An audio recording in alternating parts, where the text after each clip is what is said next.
Testamento, pero yo quiero que usted los conozca con detalles. Yo quiero que usted conozca su Biblia con detalles, que sepa todo lo que Dios mandó en su palabra, para que cuando usted se presente un día ante Dios, el Señor le diga: en lo poco fuiste fiel, en lo mucho te pondré, porque atendiste lo poquito, porque lo que te pedía yo en la iglesia era poquito, considerado con lo que quiero darte ahora, porque te probé en lo poco. Si no fuiste fiel en lo poco, no te puedo poner en lo mucho, que es tuyo. Fíjate que lo poco es ajeno. Muchos no saben eso, que ahorita estamos cuidando los bienes del Señor. Dice que Él puso los bienes en nuestras manos, que son talentos, los bienes de Él. Y si somos fieles con esos talentos de Él, dice que nos va a dar lo de nosotros, que es lo mucho.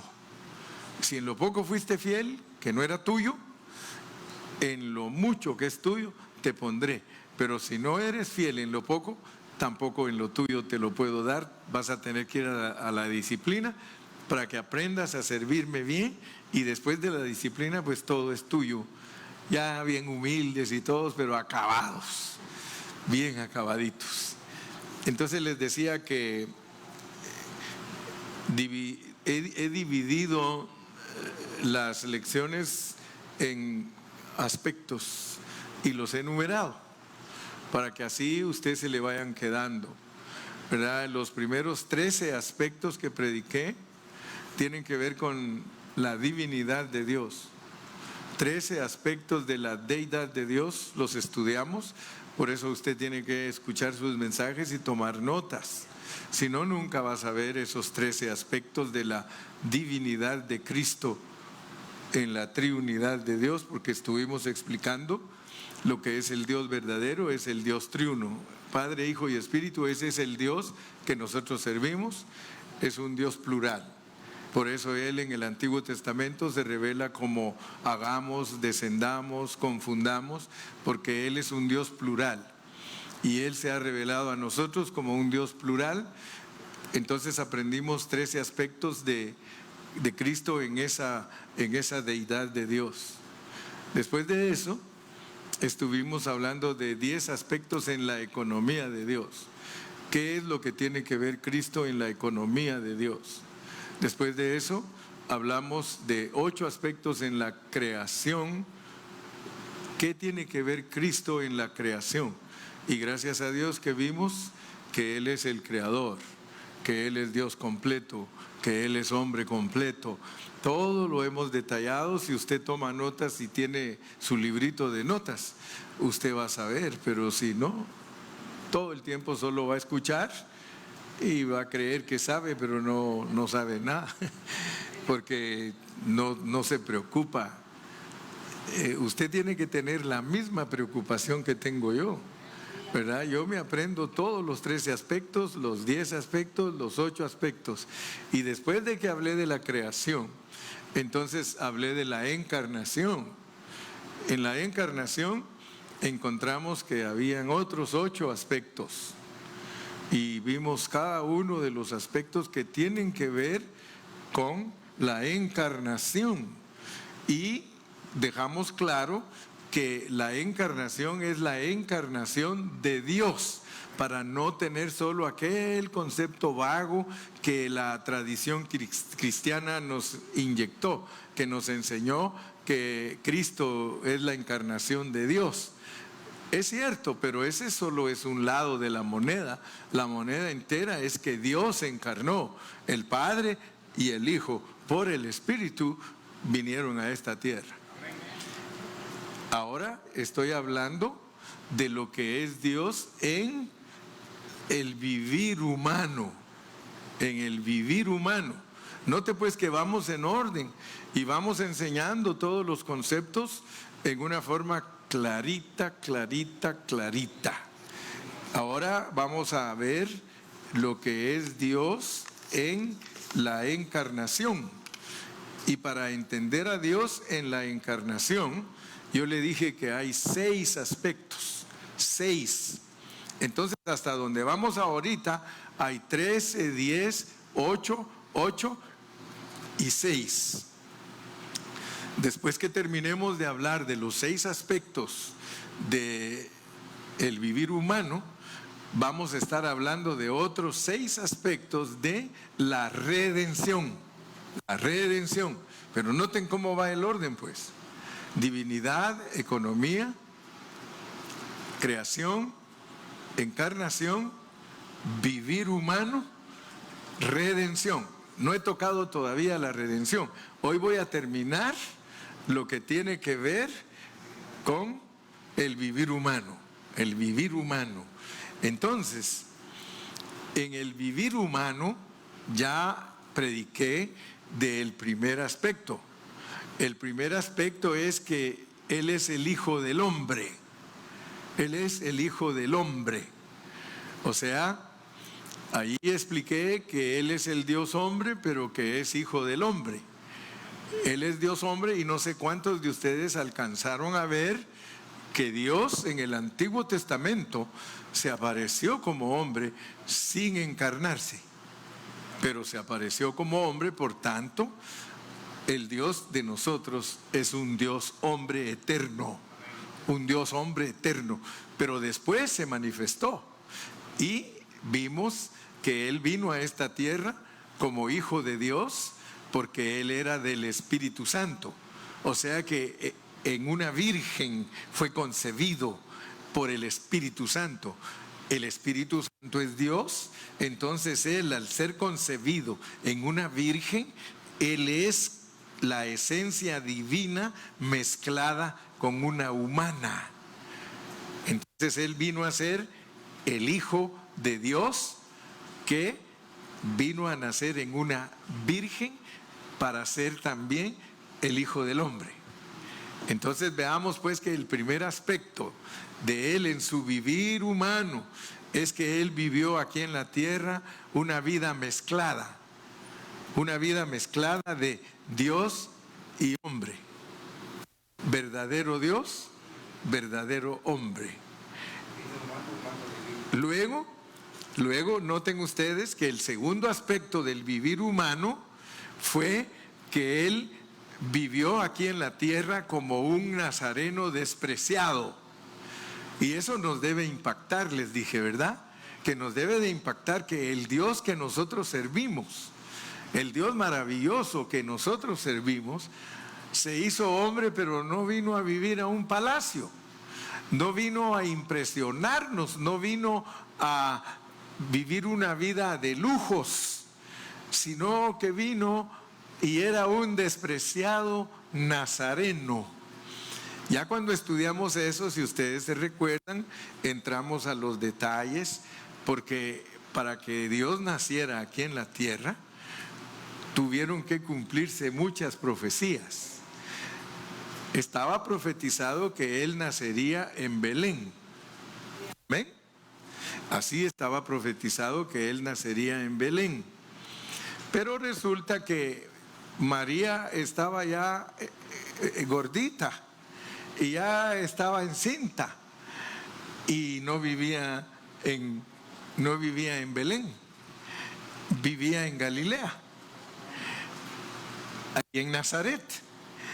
Y el Espíritu Santo vino y un ángel le dijo que se fueran, pero porque hubo un edicto que los tenían que empadronar a todos. Y entonces, como ellos eran originarios de Jerusalén, ahí en Jerusalén estaba Belén, entonces era un edicto, era una orden que tenían que ir a empadronarse. Y miren cómo estaba, pues ahí estaban viviendo en Nazaret y tenían que empadronarse, ¿verdad? Y ya luego dice que tuvo que nacer debido al censo en Belén. Pero luego les dio miedo, porque estaba José miedoso, porque el que quedó de rey era el hijo de Herodes. Y el hijo de Herodes le dio miedo a él y dijo, ¿por qué este va a querer matar al niño? Y le dijo un ángel, llévatelo a Egipto, al mundo. Y dijo, después lo vamos a llamar de regreso a Nazaret, porque está profetizado que tiene que ser un nazareno despreciado. Miren todo lo que Dios mueve para que uno cumpla su voluntad. Porque todo eso es para que nosotros entendamos que Dios va a hacer muchas cosas en nosotros, porque esas lecciones espirituales se vuelven prácticas para nosotros. No vayamos a creer, sí, pobrecito José y María, porque no había lugar en el mesón, entonces hubo que llevarlo al pesebre y que allá entre los animalitos tuvo que nacer. Así que por eso es que hemos hablado en este tiempo que no tengamos temor de lo que nos va a pasar. No tengamos miedo, hermanos. Dios no va a producir en nosotros nada que no sea para honrarlo y glorificarlo a Él. Así que nosotros dependemos totalmente de Él.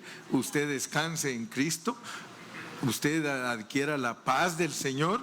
Le pueden llevar a su vecino preso, pero si Dios no quiere, usted no se va. Usted va a ver que los vecinos se los llevan presos quizá, pero usted no se va, porque caerán a tu lado 1000 y 10,000 a tu diestra, mas a ti no llegará. O sea que Dios hace todo. Mire, yo estaba pensando, el día domingo pasado, dice Jorge que él vio, dice que pasaron 2 carros para aquel lado, y él dice que Dios dice, tiene de las llantas que yo ya sé cuáles son, dice, tiene lo que, ya sabe las características, y le vino a decir a Ángel, le dijo, mira que no, y ya se vinieron para acá, dice, y se quedaron viendo por ahí, y que venían de regreso, dice, venían de regreso. ¿Y sabe qué me mostró a mí Dios? Que como venían de regreso y venían despacito, pero ellos ya tenían las puertas cerradas y solo leyeron First Lutheran Church, no, esos son gabachos, dice, vámonos. Así que vamos a ponerle el nombre de nosotros en inglés, ¿verdad? Bread of Life Community Church, Bread of Life of Ontario. Aleluya, ¿no? Si tenemos que ser astutos, ¿verdad? Tenemos que ser listos, ¿verdad? Porque eso se me vino a la mente a mí, que lo que pasa es que esos leyeron ahí, dice la hermana Carrillo, leyeron First Lutheran Church, dice, esos son gabachos, dice, ni los molestes, vámonos a buscar hispanos. Nada sucede si Dios no quiere. Hermanos, todo lo que le pasó a José y María para que naciera Cristo, andaban para arriba, para abajo, perseguidos, maltratados, y allá nació un despreciable nazareno que le caía mal a todos los religiosos. Todos los religiosos decían, ¿cómo van a decir que de ahí de Nazaret va a salir algo bueno? No han salido profetas de allí, dice. Entonces, él, y de ahí Rey de Reyes. Pero noten algo, pues, porque yo estoy impresionadísimo de la forma en que el Señor vivió aquí, con cómo se desarrolló Él aquí. Eso nos debe de impresionar. Fíjese que esas cosas son sencillas, pero nunca los cristianos se ponen a estudiarlas. Nunca se ponen a estudiar verdaderamente para ver y entender en toda esa sencillez cómo es que Dios vino aquí. Entonces, un despreciado nazareno. El tercer aspecto es que dice Marcos que era un carpintero. El único evangelio que dice que Jesús era carpintero es Marcos, porque Mateo dice que es hijo del carpintero.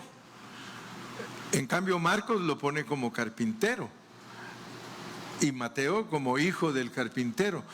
El asunto es que ahí uno tiene que entender que de tal palo, tal astilla, ¿verdad? En una enseñanza tan sencilla, pero lo que quiere decir es que si él es el carpintero y que es el hijo del carpintero, él es el papá y él es el hijo también, ¿verdad? Muchos son detallitos que están ahí escondidos. Entonces, noten ustedes que los que vivían en Jerusalén,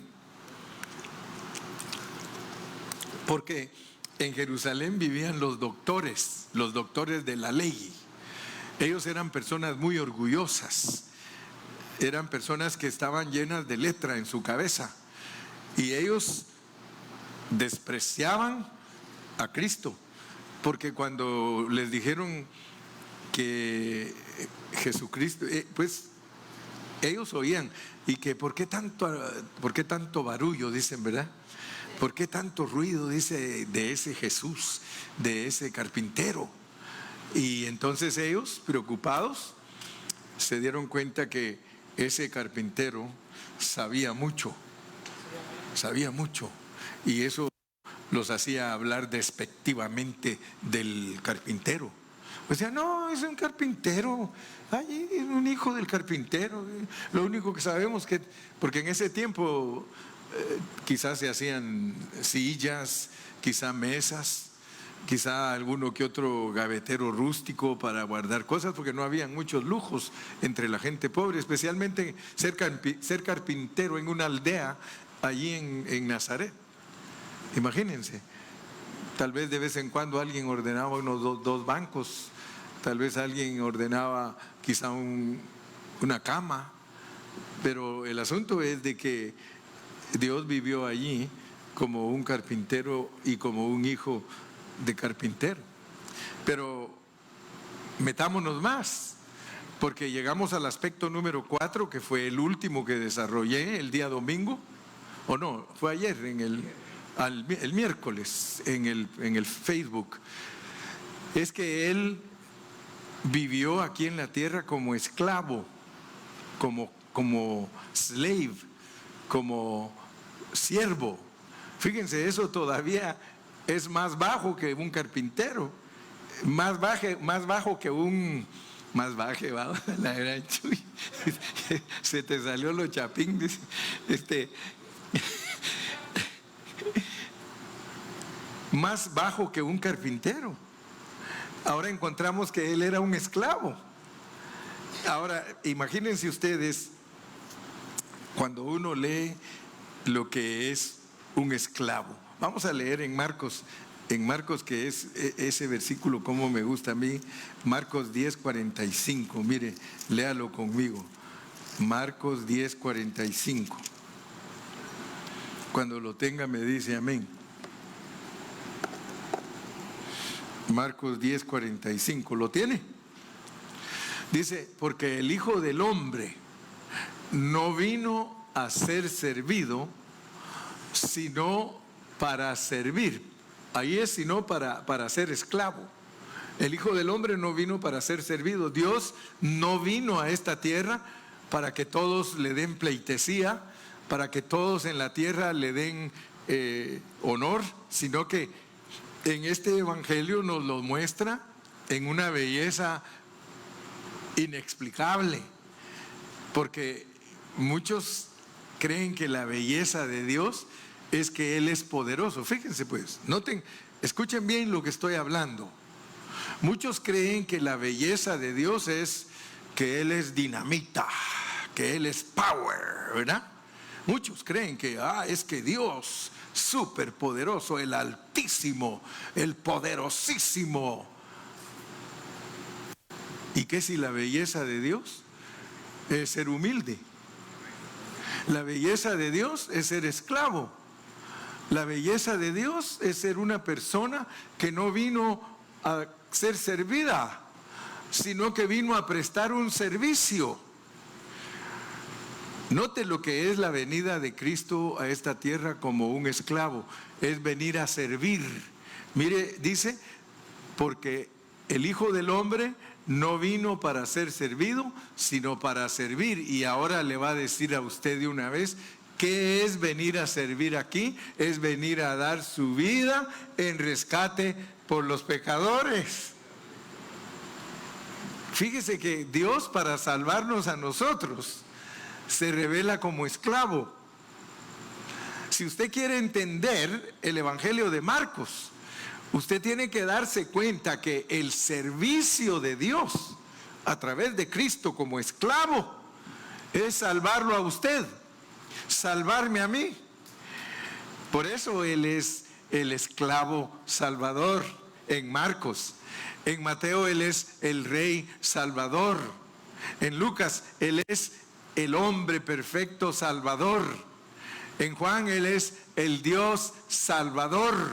Entonces, todos estos aspectos de Cristo, nosotros tenemos que saberlos, tenemos que entenderlos, porque Dios se ha revelado a nosotros en una manera muy, pero muy detallada. Entonces hoy solo quiero terminar los 6 aspectos del vivir humano, ya que ese aspecto que le estoy hablando de ser esclavo es el número 4. Entonces vamos a entrar al aspecto número 5 y solo son 6, así que 2 aspectos le voy a hablar y no son tan grandes. Así que usted se va a ir muy contento y muy bendecido en esta noche, porque usted va a decir: gracias, Señor, porque estoy aprendiendo tu palabra en una manera muy preciosa. Amén. ¿Cuántos dicen amén? Gloria a Cristo. Entonces el 5.º aspecto es que Él es el testigo fiel de Dios. El testigo fiel de Dios. Yo tengo un hermano en la carne que es testigo de Jehová, por el lado de mi papá. Por el lado de mi papá tengo a mi hermano que es testigo de Jehová, y yo sé que él me escucha predicar. Y yo he estado orando mucho por él para que Dios le abra su entendimiento. Y ojalá él escuchara este mensaje, para que él se dé cuenta de que cuando se habla de testigos, porque ellos se llaman testigos de Jehová, pero resulta que lo que menos tienen es ser testigos de Jehová, porque vamos a hablar de lo que es ser testigo. Porque en la Biblia a Jesús se le llama el testigo fiel, el testigo fiel. Y me acuerdo del hermano Nato, que ya está retirado, él es ancianito, él era pastor en Simapán, allá en Hidalgo, México. Y el hermano Nato siempre, cuando los testigos de Jehová se le acercaban a él les decía: ok, siéntense por favor, y yo también me voy a sentar, y por favor me van a explicar qué han visto. Oigan lo que les digo, qué han visto, porque un testigo es alguien que ha visto, y yo quiero saber qué han visto ustedes, porque yo les digo, he visto a cojos andar, yo he visto a gente de cáncer ser sanada, yo he visto a endemoniados ser liberados. Entonces yo quisiera que ustedes por favor me digan qué han visto ustedes, porque ustedes son testigos de Jehová. Entonces entendamos a Cristo como el testigo fiel. Cristo es el testigo fiel. Leámoslo en Apocalipsis 1:5. Apocalipsis 1:5. Cuando lo tengan me dicen amén, o cuando ya lo vean me dicen amén. Y de Jesucristo, el testigo fiel, el primogénito de los muertos, el soberano de los reyes de la tierra, al que nos amó y nos lavó de nuestros pecados con su sangre. Fíjese que cuando uno va entendiendo la Biblia, cada vez que uno estudia la Biblia y la va entendiendo más, todos los versículos están bajo contexto.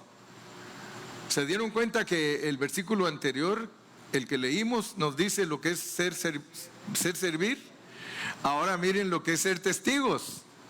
El que es testigo es primogénito de los muertos, es soberano de los reyes de la tierra, nos amó y nos lavó de nuestros pecados con su sangre. Así que después que nos dicen que es el testigo fiel, el contexto nos dice lo que significa ser testigo fiel.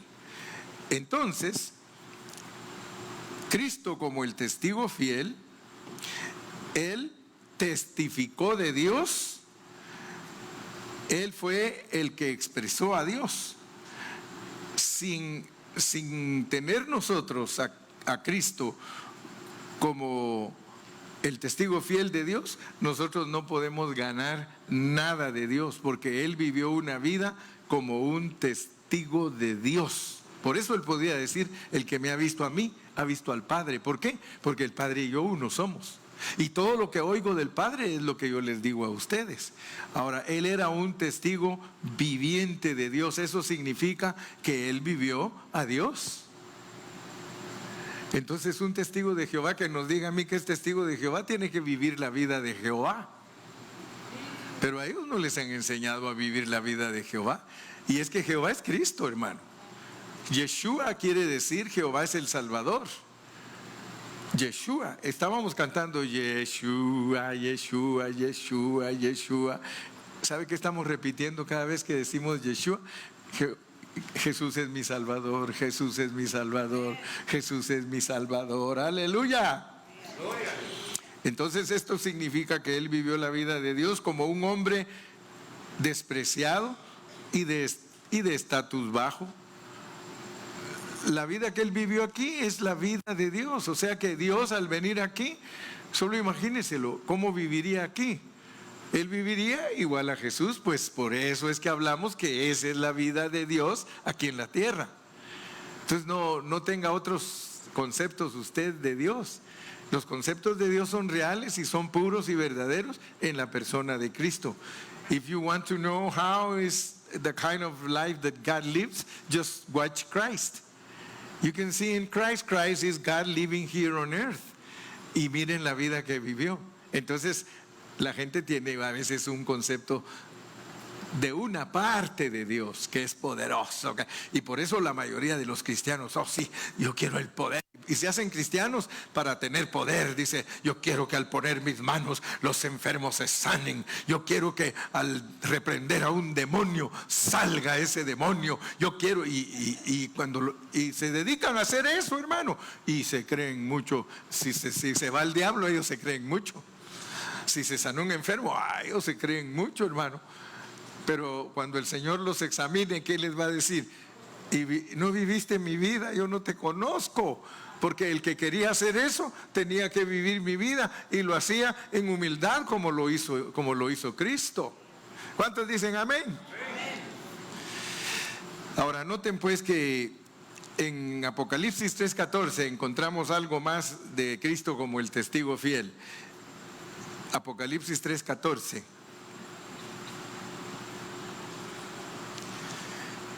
Apocalipsis 3:14. Escribe al ángel de la iglesia en la Odisea. He aquí el amén. El amén, el testigo fiel y verdadero. Entonces, usted tiene que conocer a Cristo como el amén. Sí, como el amén. Él es el fiel y verdadero. En griego, amén significa firme. En griego, amén significa firme. El que permanece, el confiable, y por causa de que Él es el firme, que permanece y es confiable, Él es el verdadero testigo de Dios. Él permanece, Él es fiel, Él es estable. Créale lo que dice. Él dice, escribe al ángel de la iglesia de la Odisea, la iglesia que está llena de opiniones. Le dice, he aquí el amén. El amén, yo sostengo, yo soy fiel, yo soy verdadero. Por tanto, cree pues que yo soy el testigo fiel de Dios. ¿Se nos quedó lo que es el testigo fiel de Dios? Entonces entremos al aspecto número 6, es el aspecto final. Él es el santo y justo. Él es el santo y el justo. El santo y el justo. Vamos a leer en Hechos 3:14. Hechos 3:14. Hechos 3:14 dice, y vosotros negasteis al santo y justo y pedisteis que se os diera un homicida. En este hablar, el apóstol Pedro, él fue el que habló allí. Pedro dijo que Cristo era el santo y el justo. Ahora nosotros debemos de saber qué es decir que el Señor es el santo. En este versículo, santo indica que Jesús el Nazareno, el despreciado por los líderes judíos, fue absoluto para Dios, fue uno con Dios, fue separado para Dios, vivió una vida totalmente separada para Dios, por eso se llamaba santo. De acuerdo a la denotación de la palabra santo, en la Biblia significa uno que era absoluto para Dios. quien es absolutamente para Dios y quien es absolutamente uno con Dios. En toda la historia humana, solo el Señor Jesús es tal persona.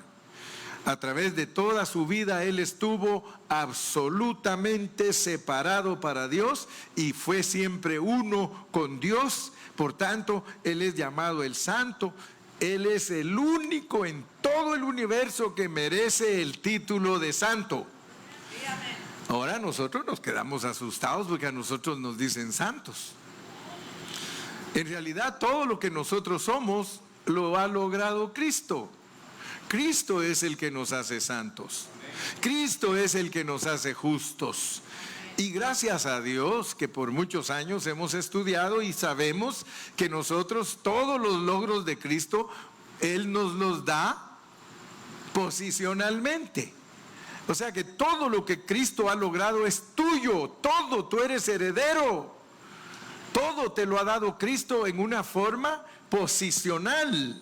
Por lo tanto, tú no tienes problema en tu espíritu. Pobres los hermanos que se mantienen predicando. Mire, a mí me da tanta tristeza al oír, como puso Fernando, él puso un comentario en esta semana, Fernando Martínez. Muchos de ustedes lo conocen al hermano Fer. Él estuvo varios años con nosotros aquí en la B Street. Y él comentó, dice, siguen hablando de lo mismo, dice. Todos los predicadores, y dice, y con todo respeto les digo que no es pecado hablar siempre lo mismo, pero lo que es pecado, dice, es no crecer espiritualmente, no entender más de la palabra, porque la palabra tiene más, hermano.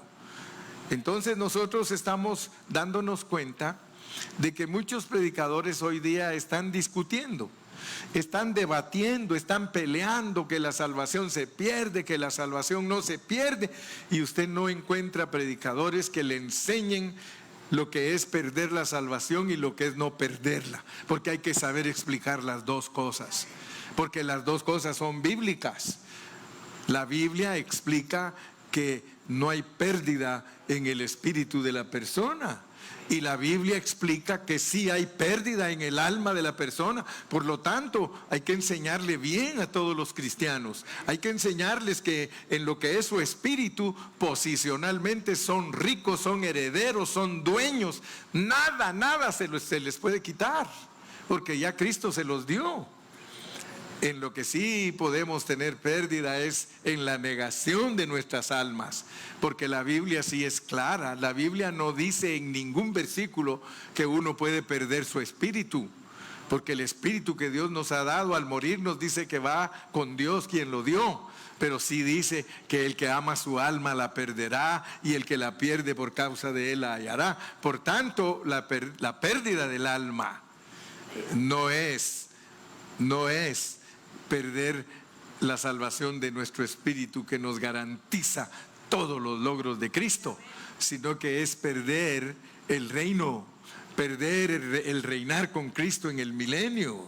¿Por qué? Porque no nos negamos. Entonces tenemos que ir al lloro y al crujir de dientes, a las tinieblas de afuera, porque nosotros somos personas escogidas y predestinadas. Gloria a Cristo. Entonces, hermano, como el Señor, el Santo, el vivir humano del Señor Jesús fue totalmente en naturaleza santa.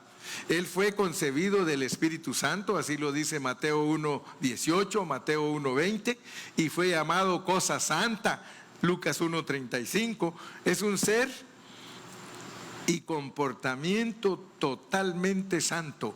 Su vivir, el cual fue absolutamente separado con Dios y uno con Dios, corresponde al deseo y naturaleza de Dios.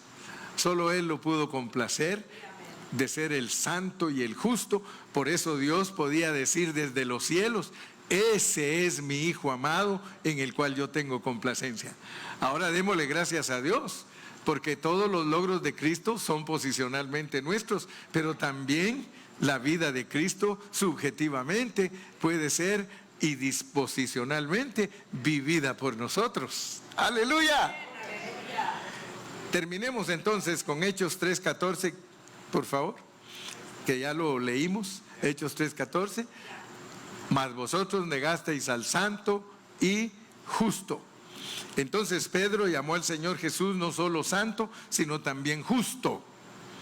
Ser justo es actuar y estar en lo correcto. Actuar correctamente y estar en lo correcto, eso es ser justo. Es estar correctamente con Dios y con todos los hombres en todas las cosas. Nosotros en nuestra naturaleza humana no podemos estar correctos con Dios, ni tampoco podemos estar correctos con nuestro prójimo.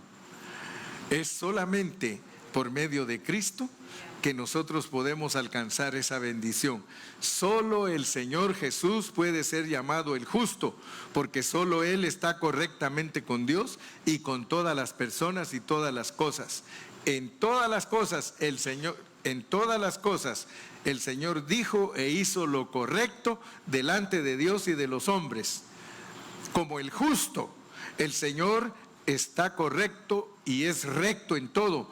Nunca estuvo mal con Dios y nunca estuvo mal con los hombres. ¡Wow! ¿Qué clase de Cristo tienes, hermano? Porque Dios quiere que esa vida sea vivida por nosotros. Imagínate a qué nivel nos puede llevar Dios a nosotros a estar correctos delante de Él y correctos delante de nuestro prójimo. Entonces, en su vivir humano, el Señor siempre fue el santo y absolutamente separado para Dios, por Dios y uno con Dios, y también fue recto y correcto. Por tanto, Él era la expresión total de Dios. ¿Cuántos dicen amén? Qué bendición tenemos, ¿verdad? Que Él está dentro de nosotros, Emmanuel, y no está de adorno en nosotros, sino para que cooperemos con Él y pueda fluir a través de nosotros. Es todo lo que nos pide, que seamos sus colaboradores. Colaboradores. Lo único que Dios te pide a ti es que cooperes con Él, colabora con Él. ¿Cómo colaboramos? Dejándolo fluir. Entonces eso indica e implica que tú tienes que colaborar con Dios para que seas un vencedor y que seas dueño de ese galardón que Dios te da. ¿Cuántos podemos decir en esta noche gloria a Dios? Amén. Entonces vamos a ponernos de pie.